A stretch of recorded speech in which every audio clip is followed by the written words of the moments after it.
Bismillahirrahmanirrahim. Assalamualaikum warahmatullahi wabarakatuh dan salam sejahtera. Saya ucapkan kepada Ustaz Muhammad Al-Azri, Muhammad Zaini, pensyarah CTU 552 Filosofi and Current Issue.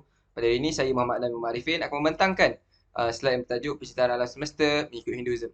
Jadi seperti yang kita tahu, Hindu merupakan agama yang tertua di dunia mengikut pelbagai pendapat. Hindu juga merupakan agama yang ketiga terbesar di dunia yang terdiri daripada 900 juta penganut. Dan penganut-penganutnya kebanyakannya berasal daripada negara Nepal dan juga negara India, iaitu negara di Asia Tengah lah. Kemudian penganutnya berpegang teguh pada ajaran kitab Veda, dan kitab Veda ini terbagi ke 4 kitab. Ini kitab utama, 4 kitab utama. Ini kitab Rig Veda, Yajur Veda, Sama Veda dan juga Atharva Veda. Walaupun Hindu mempunyai pelbagai budaya yang berbeza, namun objektif mereka adalah sama, di mana penganutnya dibimbing untuk mencari kebahagiaan dan kesempurnaan hidup.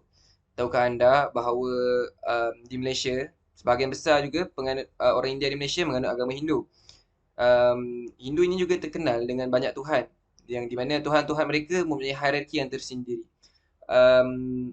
Kebanyakan besar masyarakat Malaysia percaya bahawa agama Hindu menyembah berhala saja. Namun, agama berhala-berhala itu adalah monumen yang menjadi salah satu medium mereka untuk berkomunikasi dengan Tuhan mereka. Agama Hindu mengandungi beberapa falsafah dan pelbagai upacara. Jadi kita dapat lihat pada gambar-gambar di bawah, di mana gambar-gambar kuil yang terdapat di Malaysia, dan juga yang di tengah ialah gambar kuil yang berada di Shah Alam di Seksyen 7. Kemudian kita beralih kepada slide yang seterusnya, di mana saya akan menerangkan isi kandungan. Terdapat 3 isi kandungan penting di dalam pembentangan saya. Yang pertama, siapakah yang mencipta alam ini mengikut agama Hindu?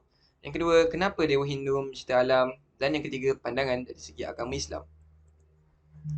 Siapakah yang mencipta alam ini? Kenapa dia mencipta alam ini bagi agama Hindu? Jadi kita beralih kepada isi kandungan yang pertama, iaitu Tuhan-Tuhan Hindu. Jadi Tuhan-Tuhan Hindu, mengikut Hinduism, mereka mempunyai 30 juta Tuhan. Namun, mereka lebih cenderung untuk menyembah 3 Tuhan utama, iaitu Trimurti. Jika anda tanya kepada mana-mana kawan-kawan anda yang menganut Hinduism, pasti mereka akan menerangkan apakah itu Trimurti.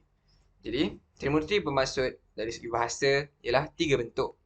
Dan antara Tuhan-Tuhan yang berada di dalam anggota Trimurti ialah yang pertama, Brahma, iaitu dewa pencipta.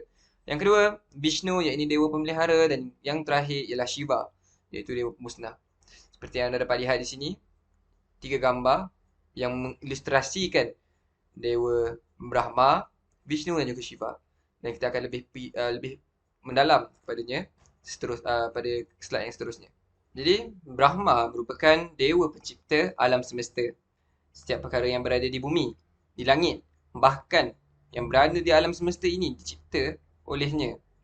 Hal ini menunjukkan kebijaksanaan dan juga kepandaian Brahma.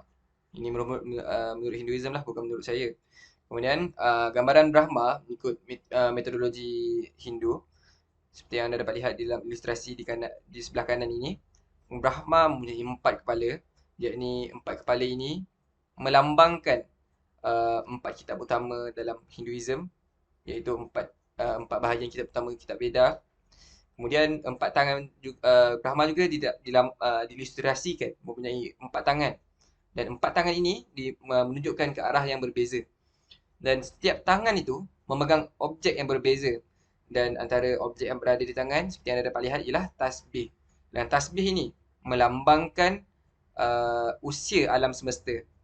Jadi kemudian daripada segi falsafah, Brahma merupakan tahap pertama penjemahan idea keindividuan atau ego. Manakala daripada segi teologi pula, Brahma adalah pencipta yang tidak dicipta, iaitu dalam bahasa India, Svayambhu. Kemudian setiap kuil Vishnu dan juga Shiva wajib ataupun pasti akan ada sebuah imej Brahma di sebelah utara kuil tersebut, kerana imej Brahma ini wajib dipuji setiap hari, kerana Brahma ini merupakan pengiring dewa utama. Dalam bahasa India ialah Parivara Devata. Dan Brahma ini tidak mempunyai kuil khusus bagi pemujaannya, kerana tetapi terdapat satu kuil khusus yang menyembah Brahma untuk tujuan pemujaan di Pushkar, India. Jadi kita beralih kepada slide yang seterusnya. Jadi kita beralih kepada dewa yang kedua dalam anggota Trimurti, iaitu Vishnu, dewa pemelihara. Maksud Vishnu itu sendiri bermaksud seseorang yang meliputi segala-galanya. Vishnu bertindak menjaga ketenteraman, kedamaian dan cinta dalam alam semesta ini. Dewa ini turun ke muka bumi di saat-saat getir. Dewa ini jugalah dewa yang mengembalikan keseimbangan kejahatan dan kebaikan serta mewakili awal kehidupan. Jadi mengikut Hinduism, gambaran Vishnu seperti ilustrasi di sebelah kiri digambarkan mempunyai 4 tangan, yakni bersifat yoga, serta Vishnu digambarkan baring di atas ular-ular. Dan ular-ular ini terdapat seekor ular besar yang dinamakan Arishisha, iaitu ular besar ini melambangkan simbolik bagi kesedaran manusia. Kala itu, ular juga adalah simbol Kundalini. Kundalini yang ini bermaksud lingkaran kuasa. Bagi para penganut Hindu, mereka percaya bahawa Vishnu akan dilahirkan buat kali yang terakhir sebelum kiamat. Menurut mereka juga, Vishnu telah dilahirkan sebanyak 9 kali. Jadi kita beralih kepada anggota yang terakhir dalam Trimurti, iaitu Dewa Pemusnah, Shiva. Shiva juga dikenali sebagai Mahadeva, iaitu Dewa yang agung. Ikon ataupun lambang yang mewakili dewa ini ialah 3 mata. Dan mata ketiga ini dikatakan mewakili kuasa spiritual. Dan juga menurut pendapat lain, 3 mata ini mewakili kepada pembahagian masa. Mata pertama, masa kini, masa kedua, masa depan dan juga mata yang ketiga ialah masa lalu. Jadi seperti yang kita dapat lihat pada ilustrasi yang di sebelah kanan ini, terdapat ular di leher Vishnu ini, Shiva ini. Iaitu ular ini dinamakan Basuki. Ular ini melambangkan tenaga utama. Dan di sebelah sini terdapat patung berhala Shiva yang terdapat di Batu Cave. Seperti mana yang kita tahu tadi, Vishnu merupakan awal kehidupan, maka Shiva ini, iaitu Dewa Pemusnah ini melambangkan pengakhiran. Sekarang kita akan beralih kepada isi kandungan yang kedua, iaitu kenapa Dewa Hindu mencipta alam ini. Seperti yang kita tahu, Hinduism percaya bahawa tanpa kuasa Tuhan, pasti tidak akan wujud alam semesta ini. Jadi berdasarkan kitab, termaktub dalam kitab Bhagavad Gita seperti yang berikut, dalam bahasa India, kita akan terus kepada dia punya penterjemahan. Ini ketahuilah bahawa semua makhluk pada mulanya berasal daripada Garba ini. Aku, iaitu Tuhan, adalah asal, mula dan peleburnya alam semesta ini. Tiada yang lebih tinggi daripadaku. Oh Arjuna, yang ada di sini, semuanya terikat padaku, bagaikan rangkaian mutiara pada seutas tali. Jadi berdasarkan petikan kitab, jelaslah bahawa Hinduism percaya bahawa terdapat Tuhan yang mencipta alam ini dan Tuhan itu tidak tercipta dengan sendirinya.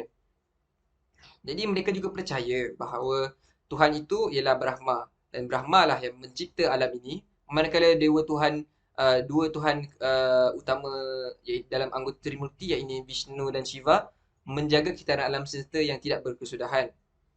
Jadi Hindu juga cenderung untuk percaya bahawa alam semesta ini mempunyai kitaran yang tetap dan tidak wujud permulaan dan perakhiran.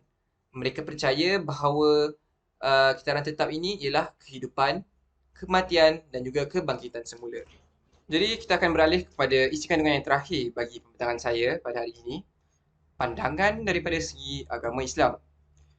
Perbahasan kosmos, iaitu alam semesta adalah sangat rumit dan penuh dengan misteri. Kerana apa yang kita ada, sains yang kita ada pada hari ini tidak dapat untuk secara menyeluruh mengkaji tentang alam semesta ini.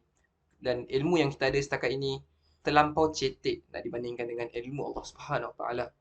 Oleh itu, wajarlah bahawa orang tanpa pengantaran instrumen agama dan penyiasatan empirical science boleh jadi, iaitu kosmologi, tidak akan dapat membuat kesimpulan atau memberikan jawapan kepada mereka yang bertanya tentang bagaimanakah penciptaan alam.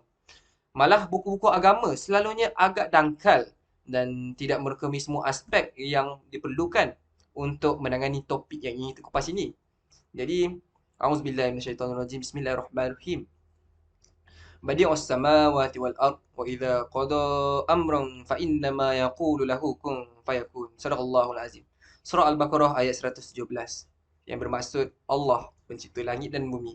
Dan bila dia berkehendak iaitu untuk menciptakan sesuatu, maka cukuplah dia hanya mengatakan kepadanya, Jadilah lalu, jadilah ia.